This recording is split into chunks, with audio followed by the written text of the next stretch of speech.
I'm not anyone's first choice, sir. But I will not abandon you. Mrs. Whitmore, if you still have the vacancy, please hire me. I need to pay my rent. The principal looked up from her desk. Her smile wasn't kind. Miss Nora. She said the name like it tasted sour. We've discussed this twice already. You're simply not our first choice for this position. Nora's hands twisted together. But the posting said, the position requires someone with proper presentation. Mrs. Whitmore's eyes swept over Nora's form. Someone suitable for the physical rigors of managing a classroom. Heat crawled up Nora's neck. Miss Garrett sat in the corner, a member of the ladies' school circle, watching with bright interest. Like this was entertainment. Perhaps you should consider marriage instead, Nora dear. Miss Garrett's voice was sweet as poison. Wouldn't that solve your situation more appropriately? A woman is incomplete without a man's support. Especially one of your size. Nora's face burned. Miss Garrett leaned toward Mrs. Whitmore, voice dropping to a stage whisper. Didn't you hear? Her fiancé's family called off the engagement last spring. They said she wasn't suitable for their son. She said it like Nora wasn't standing right there. Like she couldn't hear every word. Mrs. Whitmore made a sympathetic sound that wasn't sympathetic at all. The door opened. A man stepped in. Tall, work-worn, hat in his hands. His jaw was set in a way that said he'd had this conversation before. Mr. Brennan. Mrs. Whitmore's tone shifted. Still sharp but different. Your son's disrupted class again today. I'm aware. Jack refused to follow instructions. Samuel made jokes during the arithmetic lesson. And Henry, she paused for effect. Henry threw his lunch at another student. Grant Brennan's jaw tightened. I know they're difficult, but I'm doing everything I can. Are you? Mrs. Whitmore's eyebrows rose. 4 governesses have quit in 4 months, Mr. Brennan. Perhaps the issue isn't finding help. Perhaps the issue is how those boys are being raised. Grant's voice was steady, but his knuckles went white on the brim of his hat. I'm trying to find help. It's not easy. I imagine not. Mrs. Whitmore's tone suggested she didn't imagine it at all. The school board is considering whether your sons should remain enrolled. Grant stood very still. They need school. They need discipline. He turned and walked out. Nora stood forgotten in the corner. Through the doorway, she watched Grant approach a group of teachers in the hallway. Will anyone help with my boys? His voice carried. $15 a month. Room and board. Good pay. The teachers looked at each other. One laughed. Mr. Brennan, I'd need $20 minimum for your children. Another shook her head. I won't tolerate wild children. They're nothing but trouble. A third didn't even pretend to be polite. You couldn't pay me enough to deal with boys raised like animals. Grant's shoulders tightened. But he didn't argue. Just stood there taking it. Nora looked past him. 3 boys sat on the bench outside. She could see them through the window. The oldest, maybe 10, sat rigid, pretending not to hear. The middle one stared at his shoes. The youngest had his arms wrapped around himself. They were listening to every word, watching their father get rejected. Something broke open in Nora's chest. She knew what that felt like. Being the one people talked about. The one nobody wanted. The burden. She stepped forward before she could stop herself. Walked past Mrs. Whitmore's desk. Past Miss Garrett's knowing smile. Into the hallway. The teachers were still laughing.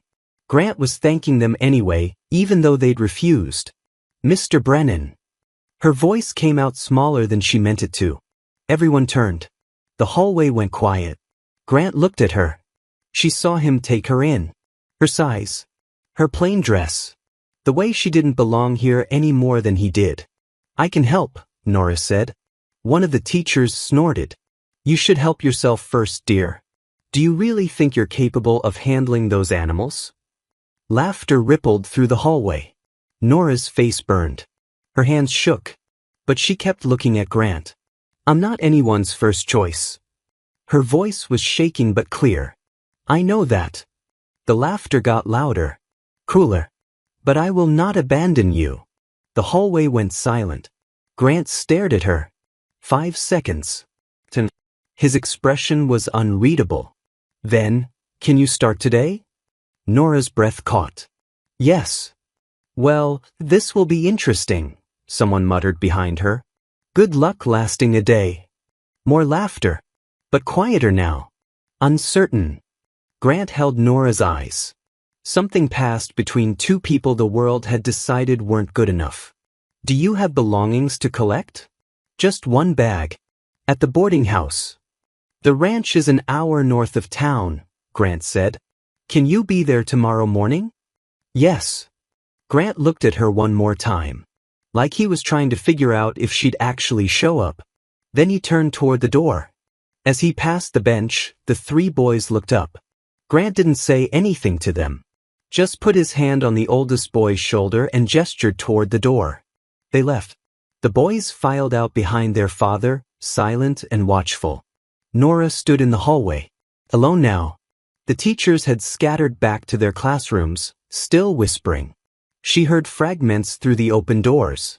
She won't last a week. Those boys will eat her alive. Desperate, both of them. Nora walked out of the school. The afternoon sun was too bright. Her hands were still shaking. But tomorrow, she'd go to the Brennan Ranch. To 3 boys who'd been rejected as many times as she had. To a man who'd looked at her without pity. The ranch appeared at dusk. Nora saw it from the wagon road, a house that should have been solid. But everything about it felt wrong. Wet laundry lay piled on the porch, going gray. Chicken feathers clung to mud in the yard. A broken chair leaned against the fence. Through the open door, she saw mud tracked across the floor. A pot sat on the stove, burned black. 3 boys stood in the doorway like sentries. The oldest had his arms crossed. The middle one wore a smirk. The youngest hid half behind his brother. Grant pulled the wagon to a stop. Boys, this is Miss Nora. The oldest, Jack, said flatly, another problem. Samuel, the middle one, stepped forward, looking Nora up and down with the brutal honesty of a child who'd learned cruelty young. You're fat. Nora's face burned. But she didn't look away. Henry, the smallest, just stared. Not scared, just closed.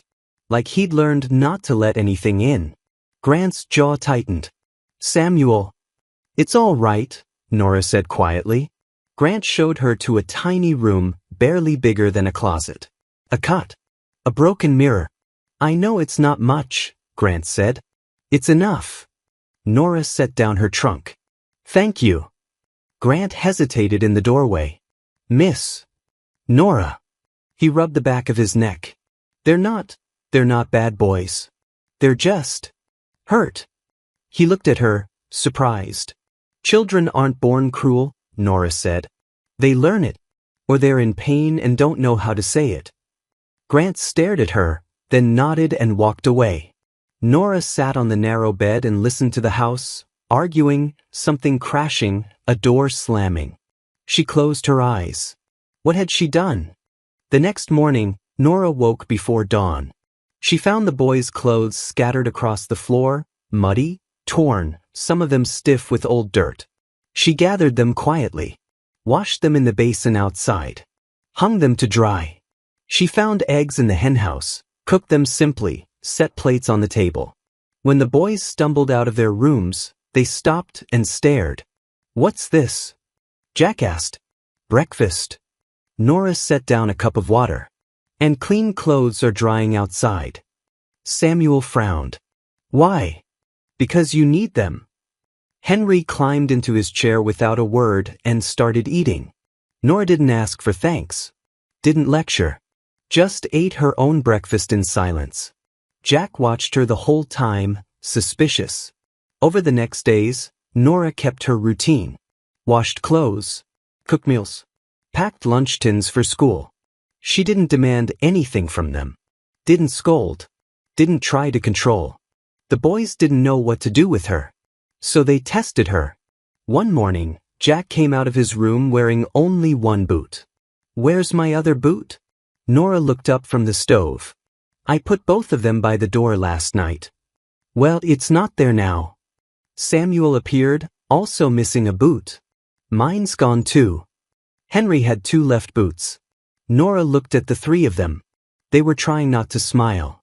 You hid them, she said calmly. Prove it, Jack said. Nora set down her spoon. Fine. You can go to school barefoot. Jack blinked. What? If you don't have boots, you don't have boots. She went back to stirring. Breakfast is ready. Eat then we leave. Pa. Jack turned toward the door where Grant was coming in from the barn. Grant looked at the situation. Looked at Nora. What Miss Miller said, he said evenly. If you don't have boots, you go barefoot. Or you can find them. Your choice. The boys stared. Grant had never backed anyone before. Not like this. Slowly, Jack walked to the corner, reached behind a crate, and pulled out the missing boots. Samuel retrieved his from under a blanket. Nora said nothing. Just served breakfast. But something had shifted. At school, things were different now. The other children noticed. You brought lunch today? A girl asked Samuel at midday. Samuel pulled out the tin Nora had packed.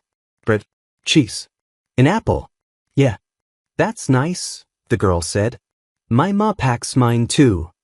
Samuel felt something strange in his chest. Something he couldn't name. Normal. He felt normal. Next morning, she poured coffee from the pot and took 1 sip. Salt. They'd swapped the sugar for salt. She poured it out. Made more. Met Samuel's gaze across the table and saw the disappointment when she didn't react. They forgot to feed the chickens. Left gates open so the pigs got loose. Tracked mud through the kitchen right after she'd cleaned. These weren't pranks. They were tests. On the 4th morning, Mr. Jensen arrived on his horse, face red with fury. Your boys stole from my orchard. Half a bushel of peaches gone. The boys stood behind Nora, rigid with fear. Grant started toward them, but Nora stepped forward first. How much do we owe you, Mr. Jensen? It's not about the money. How much? He named a price. Nora counted coins from her small purse. As she handed over the coins, she felt the weight of her purse vanish. That was her money for a month, her safety net, gone. But as she looked at the boys' terrified faces, she knew it was a small price to pay for their dignity. The boys will plant peach seeds in your south field come spring. If you'll allow it. Jensen blinked. What? Nora turned to face the boys. If you take, people hate you. If you grow, people respect you. She let that sit. You want peaches, you grow them. She gave them a patch of land. Seeds saved from supper scraps. 3 small spades. This is yours. What you grow belongs to you. They stared at her like she'd spoken another language. At school, Miss Adelaide stood at the board, chalk in hand, teaching the younger students their sums. If Mary has 3 apples and gives 1 to her brother, how many does she have left? Samuel leaned across the aisle toward Tommy. His voice carried just loud enough for half the class to hear. If Mary has 3 apples and gives 1 away, she's stupid. Should have eaten them all herself. The classroom erupted. Children laughing. Tommy snorting so hard he nearly fell off his bench. Miss Adelaide's chalk snapped in her hand. Samuel Brennan. Outside. Now. Samuel grinned. Stood slowly. Made a show of walking to the door. This was familiar. Comfortable. In the back corner, Henry picked up a piece of chalk. Weighed it in his hand. Looked at the boy in front of him, the one who'd called him stupid yesterday. He threw it. It hit the boy's head with a crack. The boy yelped. Everyone turned. Miss Adelaide's face went white. Henry. Henry's face was blank. Not sorry. Not defiant. Just nothing. Jack sat with the older students, slate in front of him. Miss Adelaide had asked him to work the problem on the board. He sat motionless, staring at his hands. Jack? The problem? Jack Brennan, I asked you a question. He didn't look up. Didn't move. Just sat there like a stone. The note described disruption. But Nora understood what it really described. Children whose nervous systems were stuck in fight mode. Who'd learned that calm was dangerous. That stability meant someone was about to use love as a weapon. That evening, the boys came in from their chores. Grant checked behind them. Miss Nora said the chickens needed feeding. They're not fed. The boys froze. Waited for the fight. For Nora to undermine Grant the way their mother had. Then they'll feed them now, Nora said calmly. Before supper.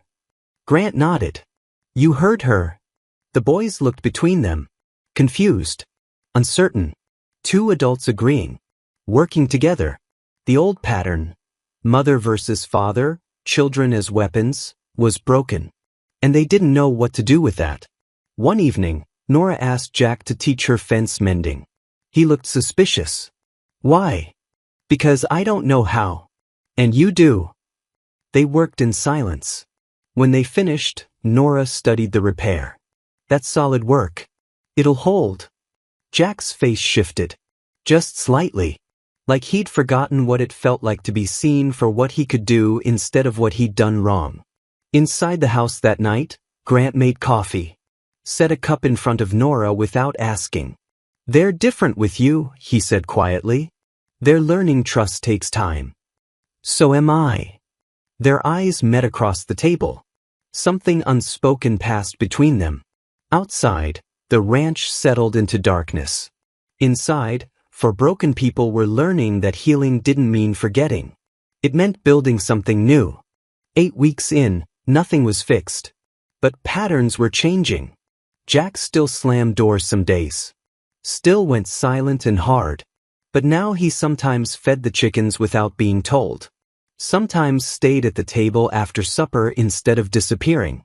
One evening he appeared in the kitchen doorway while Nora kneaded bread. Stood there a full minute before speaking. Can you? He stopped. Swallowed. Started again. Can you help me read better? Nora's hands stilled in the dough. This was the first time he'd asked for anything. Yes. They sat at the scarred table. Jack stumbled through sentences, face burning with shame. She didn't correct every mistake. Just listened. Helped when he got stuck on a word he couldn't sound out. You're getting stronger at this. I'm stupid. You're learning. That's different. Something in his face cracked. Just slightly. At school, Miss Adelaide stood at the board teaching sums. Samuel leaned toward the boy beside him, grin already forming. Hey Tommy, what's 5 times? He stopped. Mouth open. The joke half formed. He remembered. The school board. The complaints. The way Miss Nora's face looked when she read the letters. His mouth closed. Miss Adelaide turned from the board. Saw Samuel frozen mid-sentence, saw the effort it took him to stay quiet. Samuel? Did you have something to add? No, Mississippi. His voice was small. Sorry. The classroom went still. Even the younger children sensed something significant. Thank you for your focus, Samuel. He ducked his head. But Nora saw the note Miss Adelaide sent home that evening. Samuel stopped himself today. First time I've seen that. Henry was different. While his brothers slowly improved, Henry spiraled.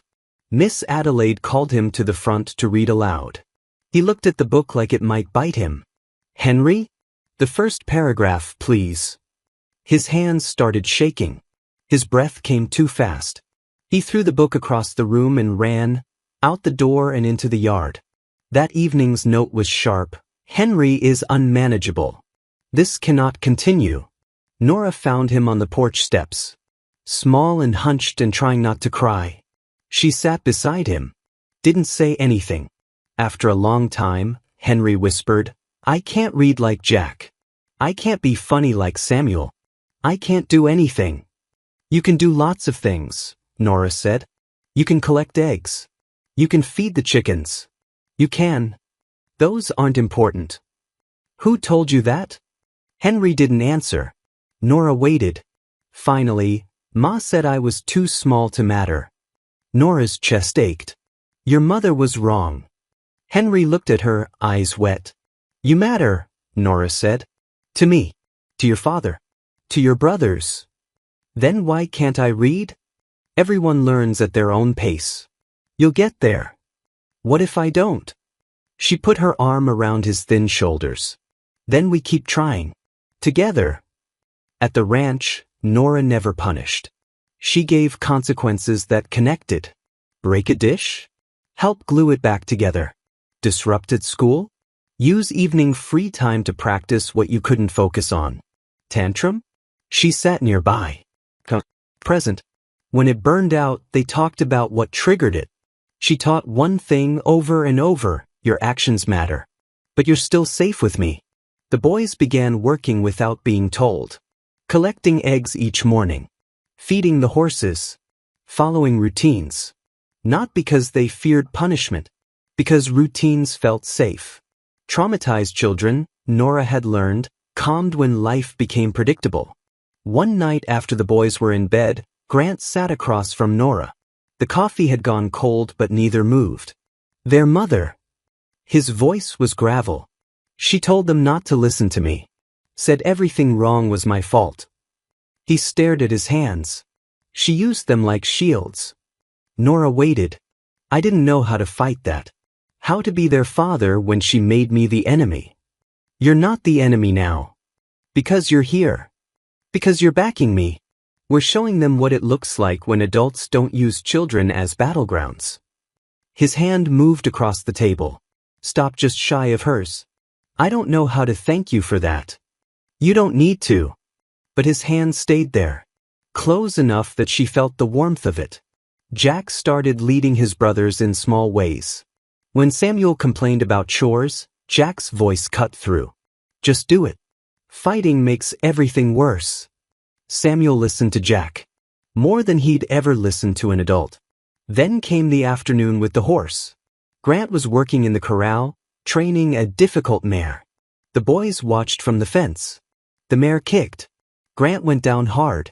The boys' screams brought Nora running. They were already climbing the fence. Henry sobbing. Samuel white-faced. Jack trying to reach his father. Is he dying? Henry's voice broke. Is Papa dying? Grant's eyes were open. Stunned but conscious. Nora knelt beside him. He's not dying. But we need to get him inside. Jack, help me. Samuel, get the door. Henry, bring every blanket you can carry. They moved as one. First time. United by something other than chaos. The next morning, Grant couldn't work. His ribs were too bruised. The boys took over without being asked. Jack fed the horses, hauled water. Samuel collected eggs, fed the chickens. Henry, carefully, brought his father food and water.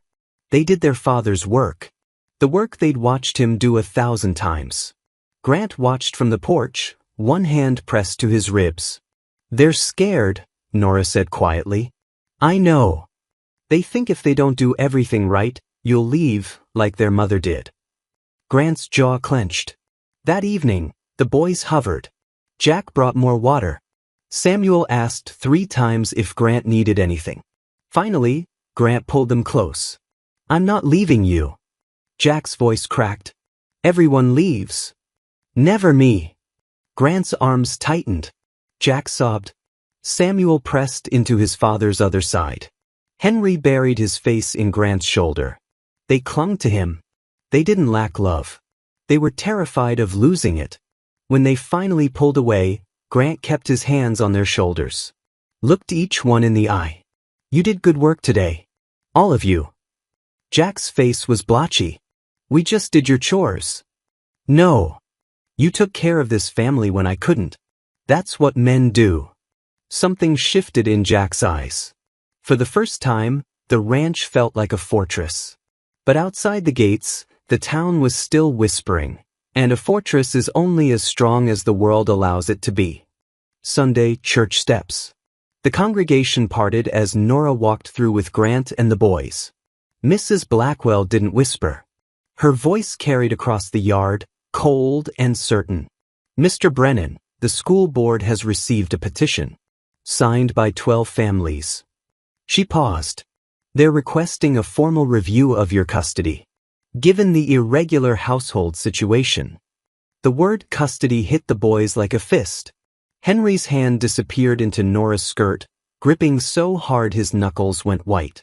Jack's jaw locked. His eyes went dangerous. Samuel stared at the ground, fists clenched. Grant's voice stayed level. My boys are improving. The school reports say so. The school reports say, inconsistent, Mr. Brennan. And this town has concerns about the moral environment.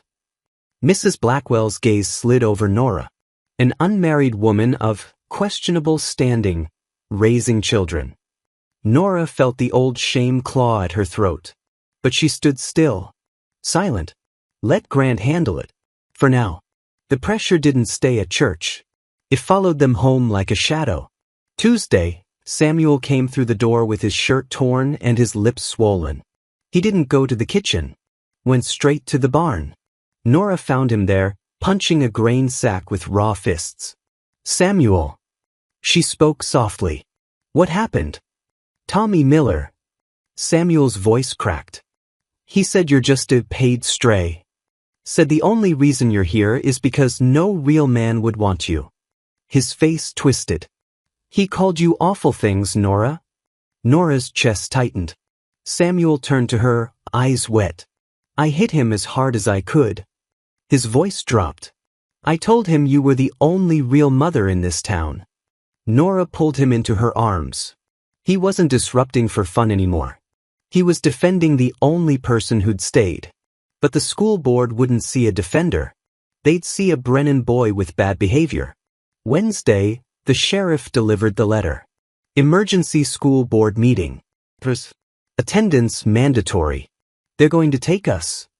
Henry's voice was small under the kitchen table that night. They're going to send us to the mills in the city. Nora knelt to reach him. I promised I wouldn't leave, Henry. That means I won't let you be taken either. But Thursday morning, the sky had other plans. Black clouds rolled over the mountains. Wind screamed against the house. Thunder shook the walls. The barn roof. Grant shouted. If the tarp blows, we lose the winter feed. Everyone now. This wasn't panic. This was survival. Nora took the yard. Her weight braced the chicken coop door while Henry lashed ropes with shaking hands. In the barn, Jack and Samuel climbed the rafters with Grant. Rain slicked wood. Wind trying to tear them off. A gust hit. Samuel's foot slipped. Jack grabbed his collar. Hauled him back. I've got you. We don't fall. Not today. They hammered down the tin. Secured the tarp. Held the line. When the storm passed, they stood in the kitchen. Soaked. Shivering. We held, Grant said. We held, Henry echoed, leaning against Nora. Then the clock struck 4. The storm was over. But the trial was about to begin. Grant's eyes met Nora's. Get cleaned up. We're going to town. The school board room felt like a courtroom. Mrs. Whitmore sat center. Mr. Carson beside her. Miss Garrett watching. The evidence is clear, Mr. Carson began. Samuel Brennan is fighting. Henry Brennan is failing basic lessons. And the moral environment of a ranch where an unmarried woman of questionable standing resides is not conducive to proper upbringing. Grant's hand found Nora's. Held tight. Miss Nora has done more for my boys in 4 months than this town has done in their entire lives, Grant said. Mrs. Whitmore's voice was ice. We have a signed petition from 12 families. They want the boys removed to a state facility. Given your inability to provide a proper home, the county is prepared to act. Grant's shoulders slumped. Maybe they're right, he whispered. Maybe I should let the county take them. Maybe I'm just not enough of a father. Nora felt something ignite in her chest. Not shame. Fury. She stood. The chair scraped loud. Every eye turned. You want to talk about proper homes? Nora's voice carried. You weren't there this morning when that storm tried to destroy everything we've built. You didn't see Samuel risk his life to save the winter feed. You didn't see Henry in the mud holding the line. She leaned over the desk. Met Mrs. Whitmore's eyes. Those boys aren't wild. They were lonely, terrified, and today they fought for each other. For this family. Her voice went quiet. If you take them, you're not saving them. You're breaking the only thing that's healed them. Silence. The door creaked open. 3 boys stood there. Sunday clothes. Samuel's lips still swollen. Jack led them forward. He didn't look at the board. Looked at his father. We're not going but. Jack's voice was steady. We did the work today. We're still doing the work. Mrs. Whitmore looked at the boys. At Henry beside Nora. At the respect in Samuel's eyes. 2 weeks, she said. We'll observe the classroom. If the behavior holds, the petition will be dismissed. She paused. But the irregularity must be addressed, Mr. Brennan.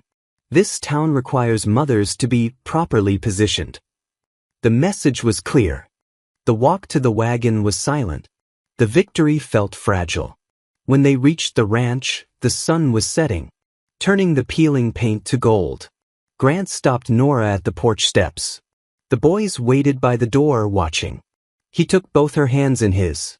Calloused thumbs brushed over her knuckles. I'm not asking because the board said I have to. His voice was rough. And I'm not asking because I need a cook or a teacher. He stepped closer, his frame blocking out everything else. When that storm hit today, I didn't look for the barn first. I looked for you. His eyes held hers. You're the heart of this place, Nora. You're my first choice. My only choice. He dropped to one knee in the dust. Will you marry me? Will you stay forever? Nora couldn't speak through the tears. Do we get a vote? Samuel yelled from the porch, grin breaking across his swollen face. You're the only one who didn't leave. Henry screamed. Jack just nodded. Single, firm movement. She's ours, but don't let her say no. Please. Nora looked down at Grant. 1,000 times yes. The boys charged. Not a tantrum. A collision of love. They piled into her, messy and loud and perfect. For the first time in her life, Nora didn't feel the weight of her body. She felt the weight of her worth. The next 2 weeks were the longest of their lives. Every morning, Nora prepared the boys like soldiers going to battle. Clean clothes. Quiet reminders. Remember when you feel the anger coming, breathe first. At school, Miss Adelaide watched them like a hawk. So did Mrs. Whitmore, who appeared unannounced 3 times. Samuel sat in class, jaw tight with effort. A boy whispered something. Samuel's fists clenched under the desk. But he didn't swing. Just raised his hand. Miss Adelaide, may I step outside for a moment? The teacher's eyebrows lifted. Yes, Samuel, thank you for asking. He walked out. Stood on the steps. Breathed until the fury passed. Mrs. Whitmore, watching from the back, wrote something in her notebook. Henry struggled through reading. Got stuck on a word. Felt the frustration build. Started to throw the book but stopped. Set it down carefully. I need help with this word, Miss Adelaide. The teacher's face softened. Of course, Henry. What's troubling you? This one. I can't sound it out. Let's try together. Mrs. Whitmore wrote again. Jack sat with the older students, completing problems on his slate. When he finished, he didn't shut down. He raised his hand. Miss Adelaide, I'm done. Should I help the younger ones with their sums? The teacher actually smiled. That would be wonderful, Jack. Thank you. He moved to sit with a struggling first grader. Showed him how to count on fingers. Mrs. Whitmore's pen moved across the page. At the end of 2 weeks, she called Grant and Nora to her office. The boys waited outside, pale and silent. Mrs. Whitmore sat behind her desk. Miss Garrett stood beside her. The petition has been withdrawn, Mrs. Whitmore said. No preamble. The families who signed have seen the change. The boys are reformed enough. Grant exhaled like he'd been holding his breath for months. However, Mrs. Whitmore's gaze moved to Nora. The irregularity of your household was the larger concern. She paused. I understand congratulations are in order. Miss Garrett informed me of the engagement. Nora blinked, looked at Miss Garrett. The woman's face was unreadable, but she gave the smallest nod. A wedding resolves the concern, Mrs. Whitmore continued. The boys may remain in school. Provisionally, of course. But the crisis has passed. Outside, the boys surrounded them. We're staying. Henry's voice was tiny, afraid to hope. You're staying, Grant said. Pulled all three into his arms. 3 months later, morning light filled the kitchen. Jack showed Samuel how to crack eggs without getting shell in the bowl. Samuel's technique was still terrible. Henry set the table. Each fork placed with care. Nora and Grant worked side by side. Easy silence, small smiles. Samuel knocked over the milk pitcher. Scrambled to clean it before anyone noticed. It's all right, Nora said. Accidents happen. I know. Samuel grinned. But I still gotta clean it up, right? Right. The morning post arrived. Grant opened the letter from school. Samuel and Henry, satisfactory progress. Behavior significantly improved. Teacher notes both boys are helpful with younger students. Jack read it aloud. Samuel and Henry high-fived. They're just showing off now, Grant said, grinning. That evening, they sat at dinner. Loud, messy. Jack teased Samuel about his spelling. Henry spilled water. Everyone laughed.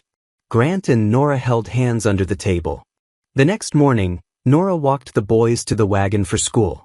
Mrs. Whitmore stood at the schoolhouse door, watching. Nora adjusted Henry's cap. He threw his arms around her waist. Quick and fierce. Mrs. Whitmore caught Nora's eye. Gave a slow, respectful nod. No words. No apology. Just acknowledgement. Nora had earned something more valuable than approval. She'd earned respect. She was home. Their only choice.